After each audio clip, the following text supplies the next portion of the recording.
right, so with that housekeeping out of the way, I want to introduce our speaker for today, who is a very familiar face here at the Historical Society. Peter Vermilyea is, of course, a history teacher at Housatonic Valley Regional High School and for the University of Connecticut. He is also an incredibly valued board member here at the Litchfield Historical Society, where we turn to him for his expertise as a historian, as an author and speaker, and also for his experience as a teacher. And in addition to that, he is the author of several books about Litchfield County history, all of which you can purchase here at the museum, including his newest book, Litchfield County in the American Revolution. So we are very pleased, Pete, to have you speaking with us today. Thank you.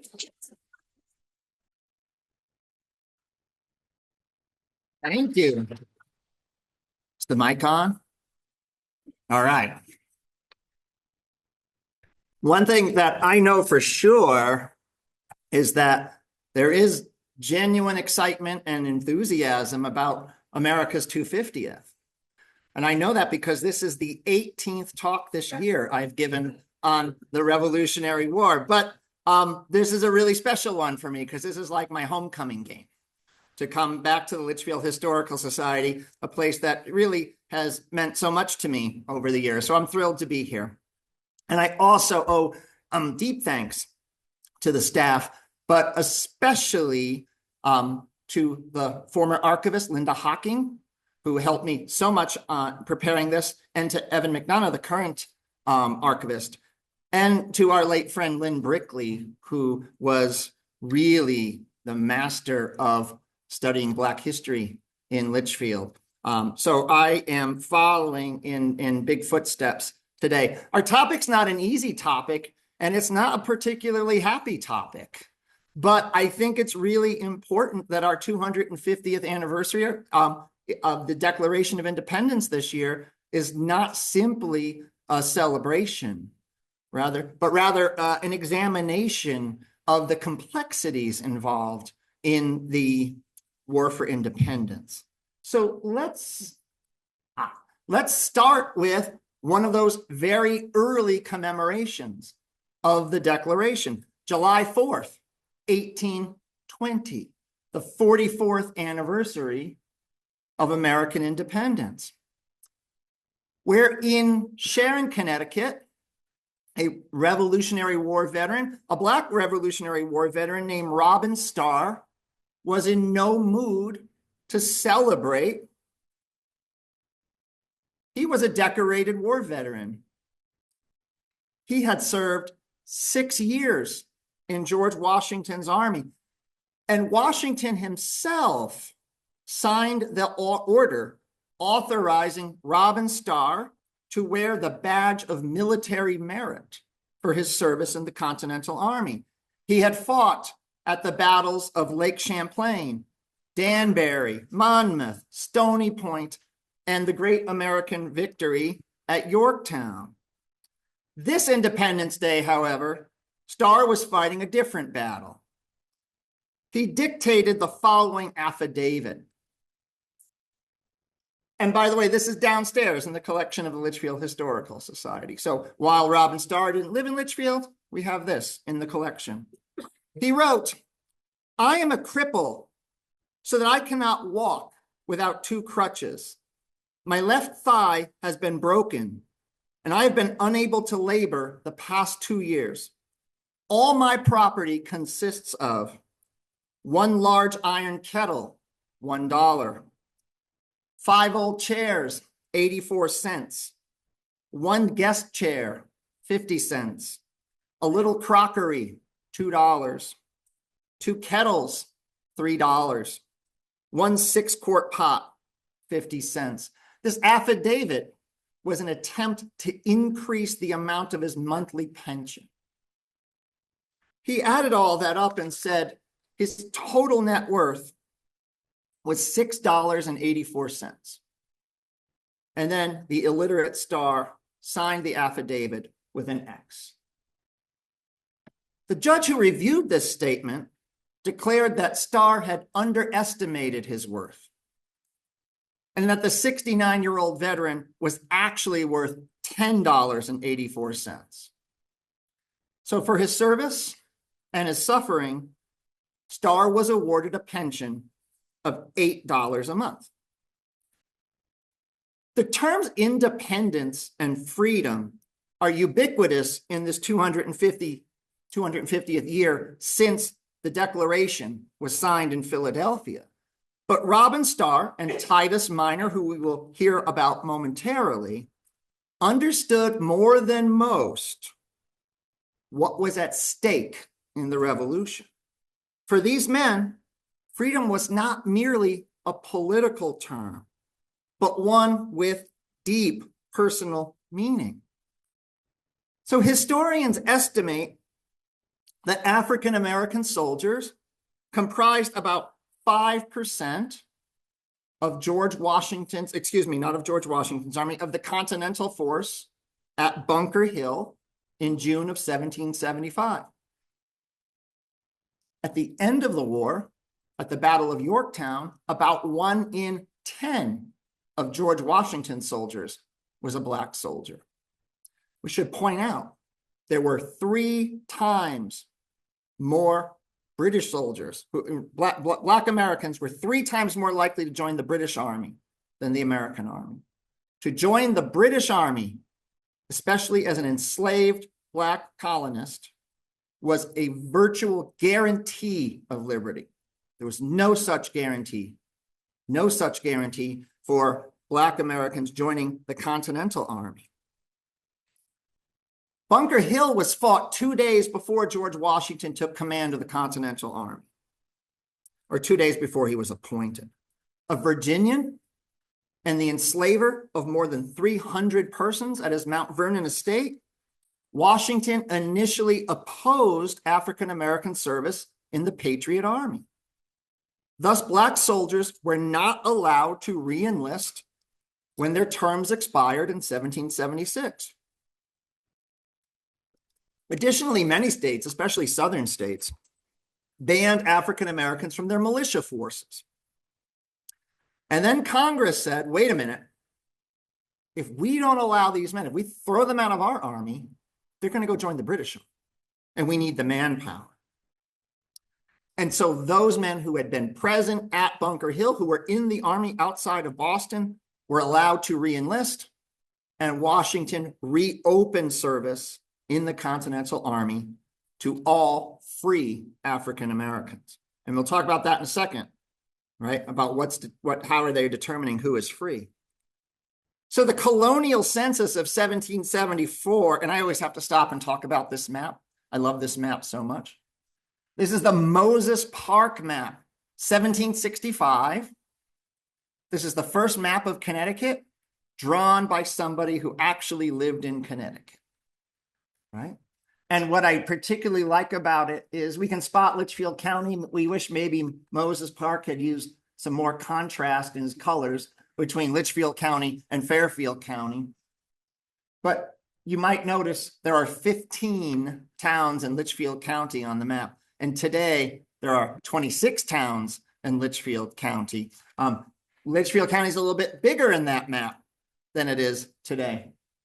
So it's kind of important to our story and why it's very difficult to get numbers and to ascribe certain soldiers to certain towns, because you might notice that Woodbury is gigantic, right? Because Woodbury includes Roxbury, it includes Southbury, it includes part of Middlebury, it includes part of Oxford. Oxford and Southbury, Middlebury, that's a completely different county today, right? So understand that our numbers are estimates because the towns aren't the same. Bridgewater's not here, and there's one Canaan, and et cetera, right? So, and there's no Warren yet. So there's a colonial census done in 1774, and that shows there are residing in Connecticut 2,883 African Americans. 16%, 820, of all Black soldiers who served in the Continental Army were from Connecticut. It's an oversized number, an oversized number. 49%, by the best estimates, 49% of African-American men of military age from Litchfield County served in the Continental Army. That is the highest number of any Connecticut county. Okay. So records identify 52 African-American men from the county who served in the American military during the war. But again, that number of 52, some of them are going to be from Southbury, Middlebury, Oxford, etc., right? But 52. There were 13 of the 15 Litchfield County towns that had Black veterans from their town. 13 out of 15. There were 17 from Woodbury. Of course, it was gigantic. And there were 10 from New Milford. So New Milford also included Bridgewater and part of Washington, right? So that was also a little bit bigger. Titus Minor was one of those men. When you look at lists of Revolutionary War soldiers and what town they were from, Minor is often attributed to Litchfield, but he wasn't from Litchfield. He was from Woodbury. He was likely, in that 1774 census, he was likely a slave because that census said there are 80 Black residents of Woodbury and there are 80 slaves in Woodbury. There are no free Black residents of Woodbury in 1774. And in Minor's own recollection, he said, early in 1777, I volunteered into the service of my country at Woodbury, Connecticut. In the wake of the Declaration of Independence's proclamation that all men are created equal, over 50 Black men from Litchfield County joined Titus Minor in taking up arms against the British. We can't be certain of their motivations. There's a little hint, right? Titus Minor said, volunteered into the service of my country. That's a significant statement. My country. But otherwise, we don't have any documentation for the motivations. Historian Charles Royster has written that the African-American soldiers in the Continental Army enlisted because they understood, quote, freedom was the reward for their service. That's not always the case. And as we'll see, it is more complicated than that. What we can assume is that many Black soldiers enlisted for the same reasons white soldiers enlisted.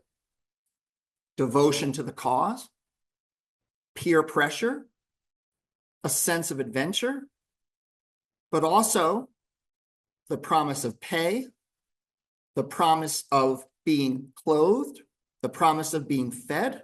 These were real things in the 1770s. Still, it should be noted, and we'll see a specific example of this in a minute, it should be noted that enslaved African American men were often put forward as substitutes for their white enslavers who were looking to escape military service. Other Black men were forced to pay for their freedom with the money they received from their military pay. So Titus Minor joined fellow Woodbury resident, Captain Nathaniel Stoddard, in the company that Stoddard led in the 8th Connecticut Regiment. This was the regiment of Colonel John Chandler, and Minor served with the unit through the Philadelphia campaign of 1777. Driven from that city, George Washington's army camped for the winter at Valley Forge. The regiment numbered 506 men when it reached Valley Forge. When they left winter quarters, there were 346 men. Minor was not one of them. A few weeks before the Continental Army broke camp, Minor was captured by the British. Perhaps he was scouting, perhaps he was foraging for food, perhaps he was on picket duty, we don't know, but he was captured. We do know that he was either exchanged or that he escaped, because a month and a half later, he is back in the Connecticut Brigade, right? We know he returns to his regiment. And we know that the following winter, 1778-79, he is in Reading, Connecticut, at what we today know as Putnam Park, right? That winter encampment. Joseph Plum Martin, perhaps the most quoted Revolutionary War soldier, for his memoir, which has been published as Private Yankee Doodle, a really terrific book. He served alongside Minor in the 8th Connecticut, and he declared that the winter in Reading was far worse than the winter at Valley Forge, remembering it as, quote, the time again between grass and hay. That is, the winter campaign of starving and freezing. Minor received $6.67 a month for his service. The arrival of spring did little to improve conditions for Minor, who was reported as being sick at the hospital in Reading. The deprivations of that winter seriously damaged Minor's health, and he was repeatedly listed as being sick for the next 2 years. Still, Minor himself reported that he remained, quote, as a member of that company and regiment, fighting against the common enemy until about January 1782, when I received a furlough to return when called for. So remember, October 1781 is the Battle of Yorktown. Cornwallis's army is defeated and surrendered, and then there's some minor skirmishing going on, but there are no longer major battles, and the peace negotiations are going on. So many men, Minor included, are told, go home, you're on furlough. If we need you, we'll call for you. Okay? So Minor gets reported, this is his order, go home, we'll call for you. And then they take the roll call, and Minor's not there, and they mark him as a deserter. So that's going to cause some trouble for him down the road. Okay. Titus Minor was joined in the suffering at Valley Forge by Cash Africa, who was enslaved by the Marsh family of Litchfield. Africa joined the first Connecticut in May 1775.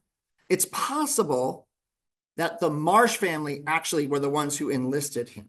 He served in the Northern Department and participated in General Richard Montgomery's capture of Montreal in November 1775, at which point, after that victory, he was discharged. So he missed the ill-fated Quebec campaign.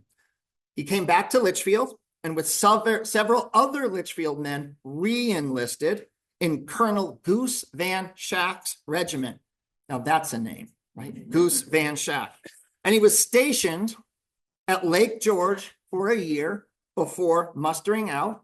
And then in January 1777, he enlisted for a third time. This time in the 5th Connecticut. And his name is on the list of the 92 men that were sent by the town of Litchfield to the Connecticut Assembly saying, we have satisfied our quota. It's a fascinating thing to look at these quotas. I'm going to go off topic here for a second. Barkhamsted became a new town in 1778. It had 275 people. Their quota was 1 soldier. They were told, you are to provide 1 soldier, and they didn't meet their quota. And the legislature, the assembly, kept sending them letters saying, you have to send a soldier, you have to send a soldier. And this continued until 1789, 6 years after the treaty, right? 8 years after the war was over. And then the state said, I guess we really don't need the soldier anymore.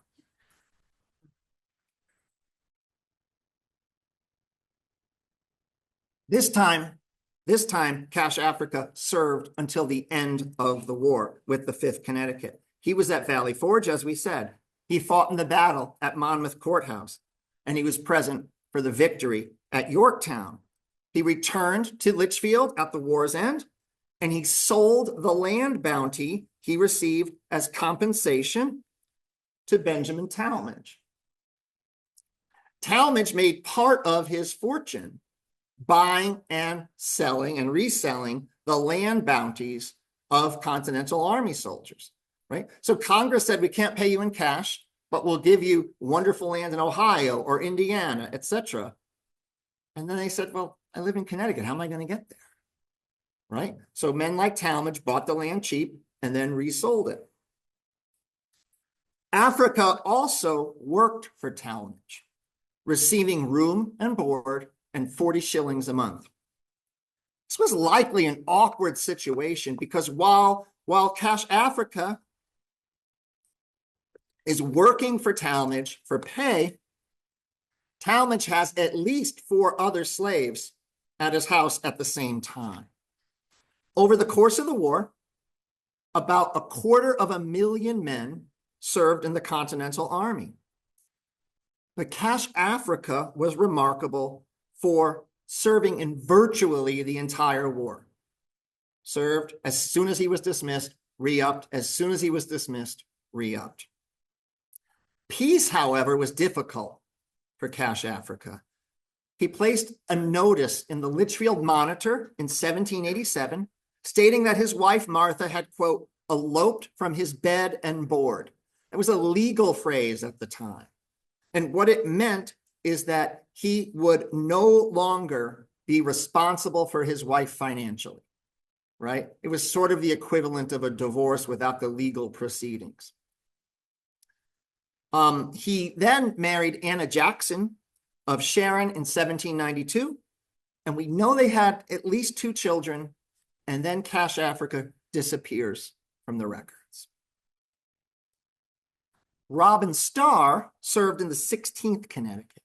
He was born in Guinea in Africa. He was kidnapped, forcibly brought to America, and enslaved by Josiah Starr of Danbury. Now, accounts usually say that Robin Starr volunteered for the war. Volunteered for the duration of the war, right? That's what they usually say. But volunteered isn't exactly the right word here, because what happened is that Josiah Starr was drafted, and he said, I'm not going, Robin's going. And he sent his slave into the army, and he told Robin Starr that whatever pay you get from the Continental Army, whatever pay you get, I will accept as payment for your freedom at the end of the war.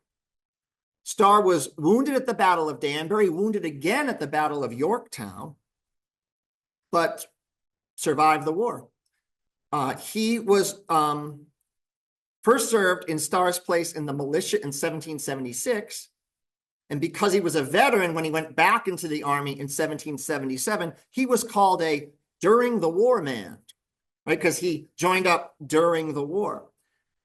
But he was also an excellent soldier.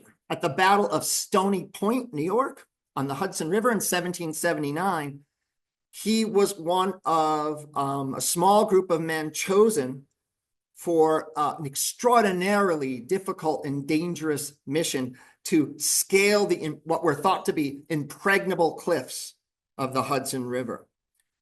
As we mentioned, his 6 years in service entitled Starr to wear 2 badges of distinction on his left shoulder. When he mustered out for his 6 years of service, he was given $40, which he turned over to Josiah Starr and became a free man. He married Lily, who was the widow of his wartime comrade, Jack Freedom. And they raised a son in the home that Lily and Jack had built, and then then Lily owned, and then Robin owned, on the banks of the Housatonic in Sharon. And here it is today. I had a group of intrepid students that hiked out to this cellar pit in the woods. It's Guinea Road in Sharon. You might know it off of Route 4, but you can only go so far before it's closed by the state. It's no longer a maintained road. And then this is in the area that's no longer maintained, but it's really quite striking. Jack Freedom and Lily had purchased this plot of land from Jack N. Robin's wartime commander, Colonel Hayman Swift.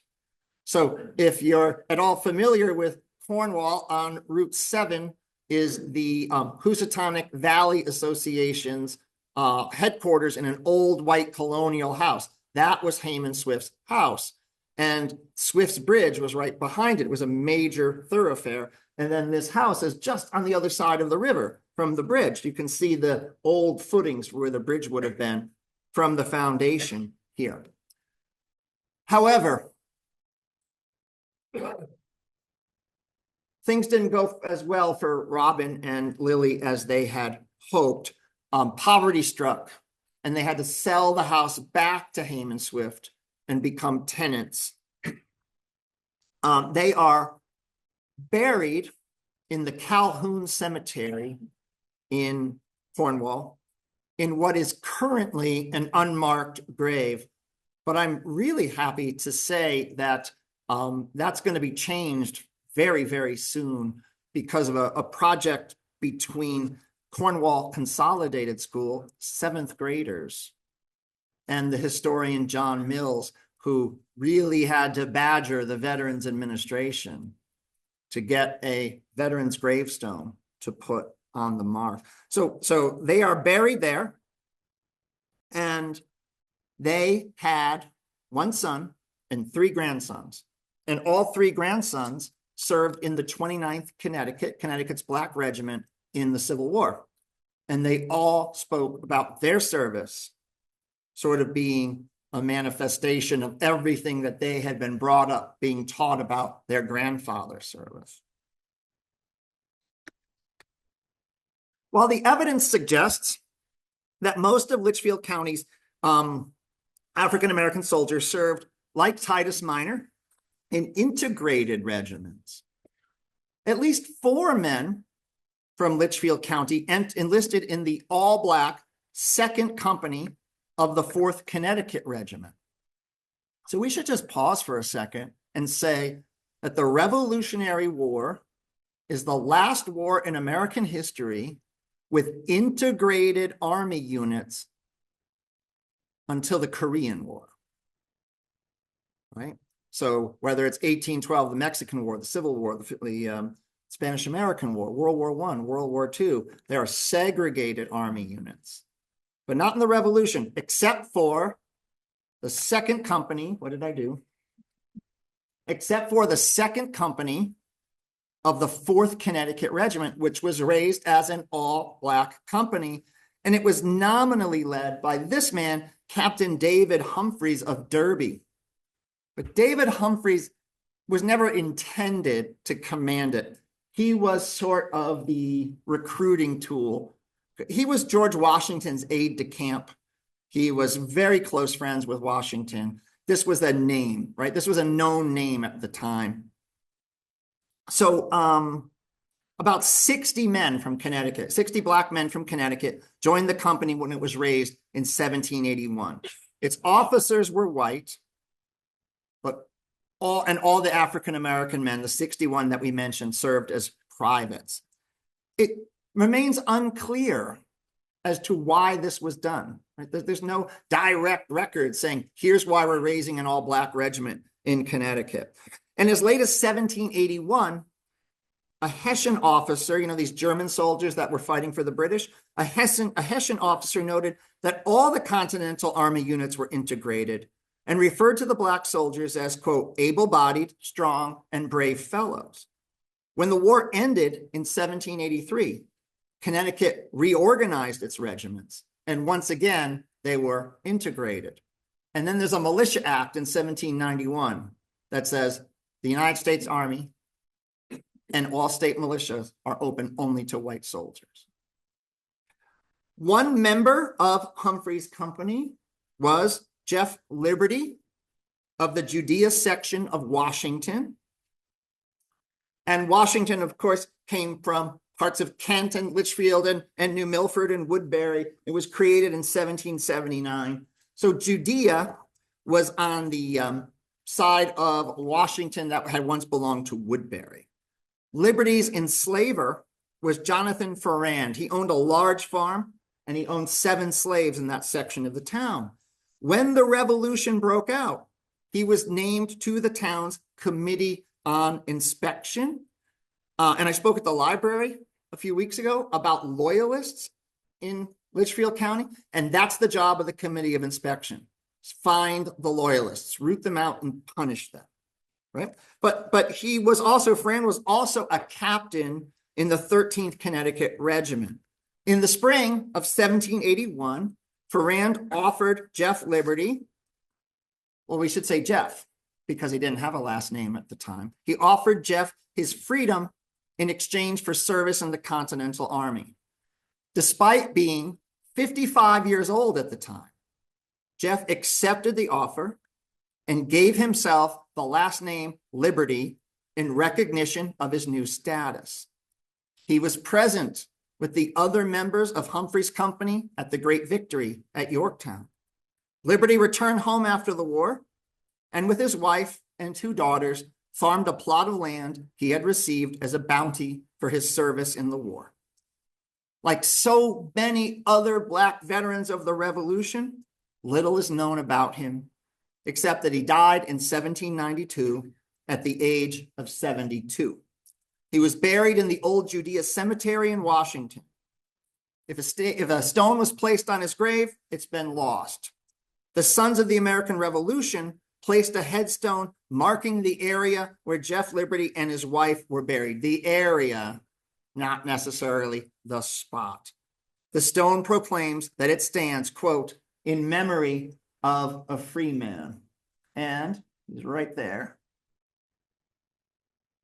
on this stone marking all of the Revolutionary War veterans in that cemetery. Titus Minor's service in the Revolution won him his freedom and helped the United States win its independence. His sacrifices, however, would cloud the remaining 40 years of his life. The bone-chilling cold of Valley Forge and the winter at Reading, coupled with the exposure to illness and poor nutrition, manifested themselves in rheumatism. Old war injuries left him with a hip out of joint. A day laborer by occupation, by 1818, he could no longer work. And his wife, Phyllis, could labor only enough to cook meals for the family. They were declared by the town to be paupers. The county clerk, Frederick Walcott, would write that they were totally derelict of property, and he received public assistance. Minor's experience was echoed in the words of Benjamin Talmadge, who we've already referenced. We know, of course, that he was George Washington's spy master in the Revolution. And that same year, 1818, Talmadge wrote to his son-in-law complaining about the way that the new government was treating, the negligence they were showing to its Revolutionary War veterans. Talmadge wrote, "The hoary-headed veteran who served in the Revolution and sacrificed his health to achieve the independence of this country may beg his bread or suffer under the gripping hand of penury and disease without public relief." Faced with this hardship, and one can imagine the pride of a man who had sacrificed so much to gain his freedom, Minor traveled to the court in Litchfield to seek a pension, which had been extended to destitute Revolutionary War veterans that year, 1818. We should point out, not all Revolutionary War veterans, destitute Revolutionary War veterans. So think about the blow to the man's pride, right? To go down to the court and say, I'm a destitute veteran. I should point out in 1832, Congress further extended the pension to the widows of Revolutionary War veterans. and James Mars, who was born into slavery in Canaan and who purchased his freedom in a really complicated story and wrote a narrative of his enslavement.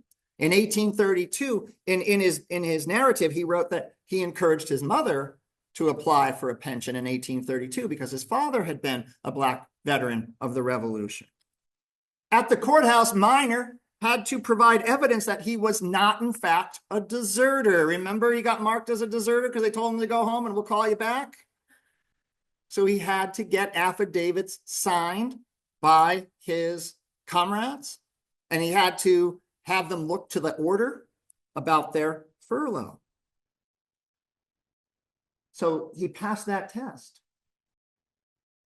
Illiterate, Minor dictated his application to Walcott and affixed his X, which we see here, which is also downstairs in the collection. Like Starr, he was awarded a pension of $8 a month. And on March 4th, 1819, he received $87.69 in back payment. Perhaps Minor felt a sense of relief from his economic woes. Perhaps he felt that his service to the nation was finally being recognized. Either way, Minor's relief was short-lived. He died on January 22nd, 1821. Like so many other men from Litchfield County, Titus Minor went off to war seeking freedom for his country, independence for his country. But for Minor, freedom also had a more intimate meaning. Through sacrifice and perseverance, determination and struggle, Minor earned his freedom, only to end up dependent upon the town for his financial survival and upon the pen of the educated son of a Connecticut governor to prove his service and secure a well-deserved pension. What did Minor think of freedom? Illiterate and marginalized, he left no records to give us insight into his thoughts. In the end, Titus Minor's story stands as a reminder that for many, a precept of the revolutionary experience was that the intrinsic value of liberty was more important than the financial rewards. Thank you very much. Thank you.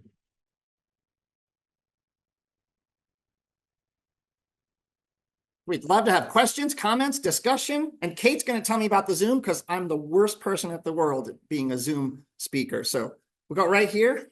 Paid pensions, was it the federal government or the state government? The federal government paid those pensions that we're talking about at the end. That's federal legislation in 1818. So there may have been other state programs as well. Did they pay to the widows of the soldiers once they passed? After 1832. Yeah, after 1832 through application though. Because once, so Titus Minor, that was through the 1818 Act. He was paid until 1819, but his wife did not receive after he died. She wouldn't be eligible to apply until 1832. And I don't remember if she was still alive, but Robin Starr's wife was still alive. So she applied. Why was there that gap payment? I think they said that the pension is for your Revolutionary War service. Your wife didn't fight in the Revolution. You fought in the Revolution. It follows you. Yeah. And all the way in the back. Oh, repeating. Yes, of course. See, I told you I was the worst person at Zoom. What would an $8 pension be worth today? Okay. So I don't know, but I'll give you some context. There's a really terrific Litchfield story about David Matthews, the Tory mayor of New York City, who is arrested and brought to Litchfield and put under house arrest in the home of Moses Seymour, right, whose picture is right over on the other side of the screen. And Moses Seymour says, this man's a gentleman and a Christian, and we can trust him. And he lets him walk around the town. And David Matthews, in his walks around the town, scares the bejeepers out of townspeople in Litchfield by saying things like, I could have this whole town blown up if I wanted to. Right? And they just keep letting him walk around the town, and he just walks right out of town and he's gone. And Moses Seymour puts an ad in the newspaper, and he explains that this guy, escaped on my watch, but I'll offer a $50 reward. So a $50 reward in 1777 is about $1,500 today. So now that's 40 years earlier. So 30, 20, maybe it would be $160 a month, something like that. Maybe something like that. Yeah. The officers automatically get a pension, they also have to invest. The officers automatically got a pension. No, you had to apply and you had to be destitute. Addresses the issue of pension for Colonel Webb, who lived in West Hampton. Colonel Webb was complaining because his pension, he was only $30 a month. And plus he was an infantry officer. But as colonels in cavalry were getting $40 a month. He didn't think that was fair. So did that Colonel Webb have to be destitute to get that pension? So is this his pension or is this about his pay? This was written in 1820. Yeah. So so remember, so we're talking 1818. So if he's writing later, they do later amend the law, and I can't give you the date off the top of my head, but they do amend the law to say, or you were injured or had suffering. So perhaps he had a lasting medical condition. Yeah, I'd love to see it. Thanks. Jessica. I don't remember which soldier, but you used the number that their monthly pay when in service was $6 something. You also mentioned that there were the integrated units as well as this one segregated unit. Were Black soldiers during the Revolution receiving the same pay as their white counterparts? So the question is, were Black soldiers in the Revolution receiving the same pay as their white counterparts? And the answer, as far as I know, is yes. I had this exact conversation with somebody who's a real expert on the topic of the service of Black soldiers, who said, yes, they were paid $6.67 a month. Of course, in the Civil War, many people are familiar with the movie Glory. The white soldiers are paid $13 a month. The Black soldiers are paid $10 a month. And there's a $3 charge withdrawn from that to pay for their uniforms, which was not drawn from the white soldiers. So that's an issue down the road. But in the Revolution, the evidence suggests they were paid the same amount. Kate.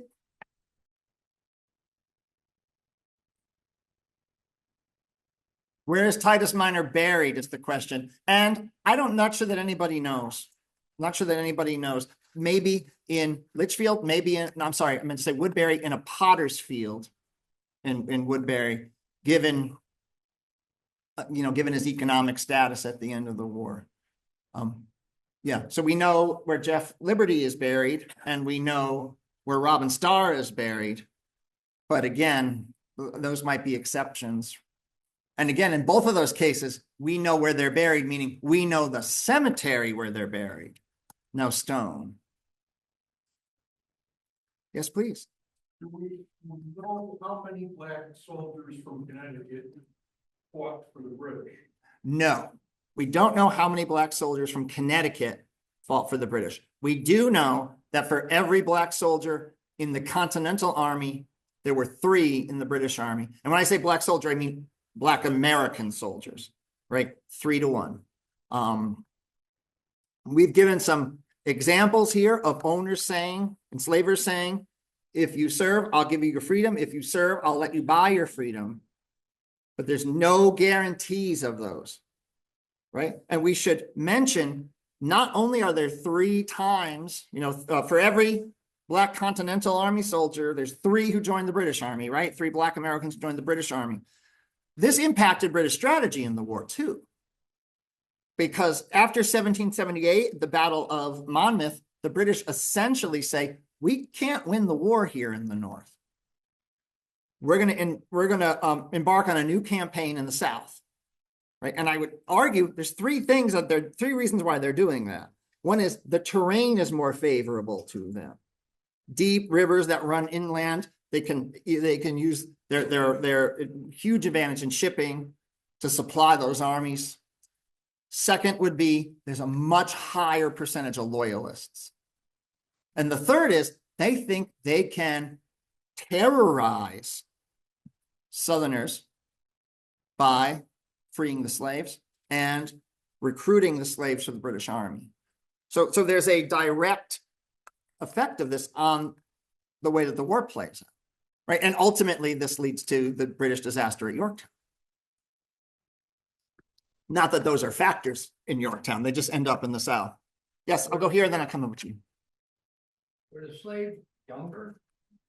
A lot of the other soldiers that were like white soldiers, or were they all the same? I think that, so the question is, were the enslaved soldiers younger than the average soldier in the army? And I think that the best way that I could say that is that they are like the other soldiers in the army, right? And we should recognize, well, we know that one was 55 years old and others are much younger. We know that there were soldiers from Litchfield, the town, who were 17 and 16, and there were some who were 60, right? Because if you were in the militia, you could be much older. We know that there were soldiers who were excellent soldiers. We know some were bad soldiers. So the experience runs the gamut, right? And that's true at every pocket of soldiers that you look at, I think, including this really fascinating story about Daniel Griswold, who was from Milton and who was a loyalist and who joined the British Army and who came back to Litchfield and recruited 12 men from Litchfield to join the British Army, and they all got caught. And Daniel Griswold he wasn't getting a second chance. He was executed, but they said to the other 12, you have a choice. You can go through the criminal justice system and probably end up like Daniel Griswold, or you can join the Continental Army. And given that choice, 2 escaped, 10 joined the Continental Army. Some of them served for the rest of the war, were in 5-6 battles, were wounded multiple times, were excellent soldiers. Others weren't very good soldiers and deserted. Others got sick right away, et cetera, et cetera. Their experience runs the gamut, just like every other soldier. And I think that's true here as well. Yes, please. I'm curious as to what 40%, I guess, who served in the British Army after the war. Yes. This is a terrific question. Question is, what happens to those? And by the way, they're typically enslaved rather than free blacks. Okay, what happens to those enslaved persons who joined the British Army in the Revolution? So in most cases, they go with the army. In other words, when the British Army leaves, they leave. Right? Now, there are certainly cases of some who stay here, and more than a few who go to Canada, right? But most are in the British Army. And when the British Army leaves America in 1783 or in 1781, whenever it is, they're with the army. I don't want to answer that. I don't know the answer to that question. I don't know. Yes, please. Sorry for so many questions. No, please.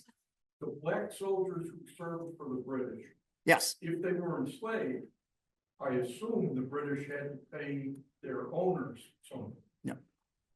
The question is the black and the enslaved persons who joined the British Army, did the British government have to pay the owners, the enslavers, for their service?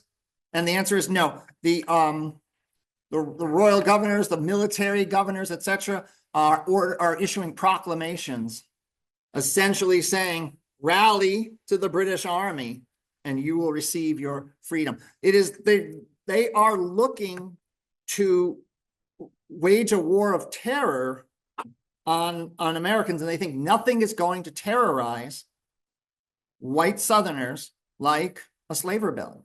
That's what they're after. We'll force them back into the empire. That's the way we're going to do it.